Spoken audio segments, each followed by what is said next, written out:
ছেড়ে দে ছেড়ে দে। এগুলো কি মেখেছিস মাথা? এগুলো কি মেখেছিস আগে বল, এগুলো কি মেখেছিস?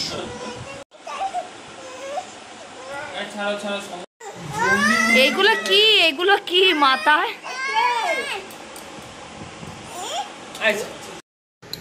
তো সকালবেলায় তোমাদের পায়েস দিয়ে ব্লগটা স্টার্ট করছি।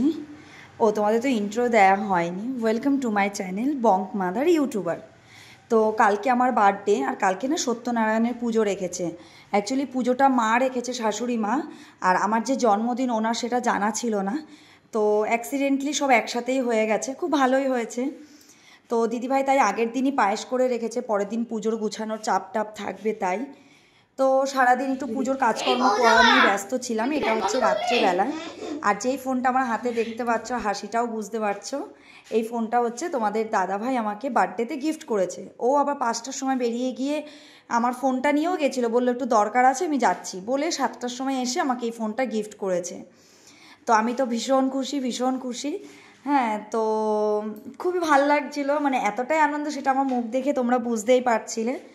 তো তারপরে আবার এরা প্ল্যান করে, আমার জানাই ছিল না, আমাকে বলছে যে চলো ফোনটা ওই বাড়িতে পপিকে, মানে আমার বোনকে, তোমার মাকে দেখিয়ে আনি। তো দিদিভাই বললো হ্যাঁ যা ঘুরে আয়, কিন্তু এটা যে এদের প্ল্যান সেটা আমার বিন্দু মাত্র জানা ছিল না।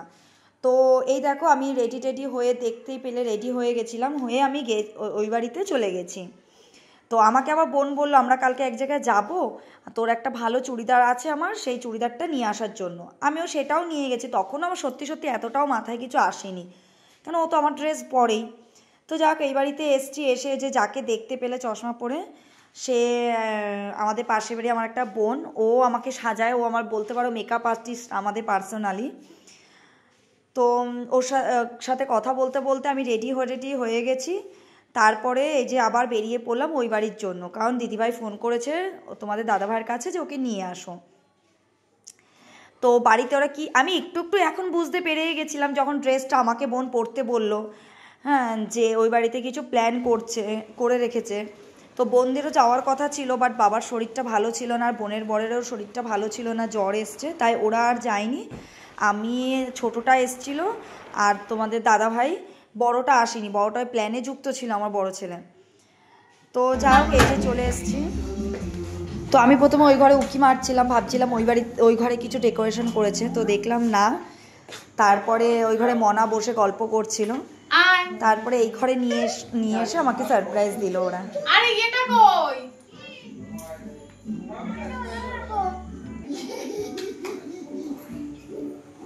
Happy birthday to you, happy happy birthday. এটা খেয়ে উল্টাই দেবো। Happy birthday.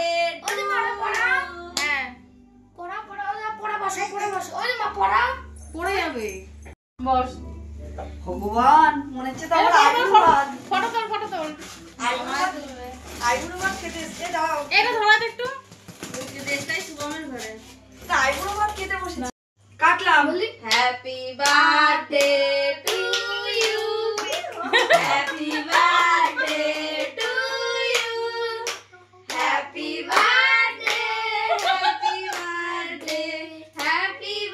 তো কালকে আমার মিডনাইট স্পেশাল সারপ্রাইজটা তোমরা দেখতেই পেলে। আমি প্রচণ্ড হ্যাপি, আর আমি এত কিছু ভাবিনি যে ওরা এরকম থালি অর্ডার করে আমার জন্য এত সুন্দর ডেকোরেশন করবে। যাক, এটা হচ্ছে আমার বার্থডের দিন সকালবেলার থেকে পুজোর তোড়জোড় শুরু হয়ে গেছে। মা তো সব বাসন টাসন মেজে সব কিছু ধুয়ে টুয়ে রেখেছে, আমাদের ঠাকুরমশাই আসবেন 6টার সময়। আমিও বিছনার চাদর চেঞ্জ করে সুন্দর করে ভালো একটা ধোয়া বিছনার চাদর পেতে টেতে নিয়েছি। ঘরের এবার টুকিটাকে একটু কাজবাজ করতে হবে, কারণ আমি, পূজা, মা আর দিদিভাই 4টে মেয়ে ছেলেই আমরা উপোস, কিন্তু ছেলে ও তোমাদের দাদাভাইও উপোস ছিল। তো আর বাকিরা, মনা, দাদাভাই, আমাদের দোকানে যে কাজ করে একটা ছেলে, ও, বাবা, এরা তো সবাই খাবে, রূপ, মনা, ছোটোটা আমার, তাই ওদের জন্য একটু পটল আলুর তরকারি করা হয়েছিল, আর পাঁপড় ভাজা, আলু ভাজার ভাত, নিরামিষই রাখা হয়েছে আজকে। তো এটা হচ্ছে বিকেল না, সরি, তখন 3টে সাড়ে 3টে বাজে। আমরা স্নান ধান করে রেডি হয়ে নিয়েছিলাম। দিদিভাই আগেই স্নান সেরে নিয়েছিল, কারণ পুজোর ওখানে গোছানোর জন্য গেছিলো। আমার একটু লেট হয়েছিল, কারণ তোমাদের দাদাভাই ডিউটিতে আসলো, ওর জামা কাপড়গুলো একটু ধুয়ে টুয়ে রাখলাম। তো এদিকে সব আমার কাকি শাশুড়িরা, আমার 3 কাকি শাশুড়ি, আমার শাশুড়ি, আমার দিদি ভাই, তারপরে সবাই মিলে এদিকে পুজোর গোছানোতে লেগে গেছিলো। তো আমাদের সামনের বাড়িও পুজো হচ্ছিল। ওই যে দেওরটা দেখতে পেলে আসলো আমার দিকে তাকিয়ে, ওদের বাড়িতে পুজো করে তারপরে ঠাকুরমশাই আমাদের বাড়িতে এসছেন। তো এই যে ঠাকুরমশাই যেটুকু গুছিয়ে নিয়েছে, আমাদের তো আগেই গোছানো ছিল। এই যে পুজোর জন্য বসা সব কাকি শাশুড়ি, ননদ টনদ সবাই আমরা বসে রয়েছি। পুজো স্টার্ট হবে একটু পরেই। কি খাবা ভক্তবৃন্দ, তুমি কি খাবা? ধূপ ড্রাগন ফল খুব ভালো খায়, এর জন্য পুজোর ওখানে গুছিয়ে রেখেছে বলে ও এখন খাবে। আর তোমাদের দাদাভাইটা ঘুমিয়ে গেছিলো, এর জন্য মুখটা এরকম অফ লাগছে, হঠাৎ করে ঘুম থেকে উঠে এসে রেডি হয়ে আসলো।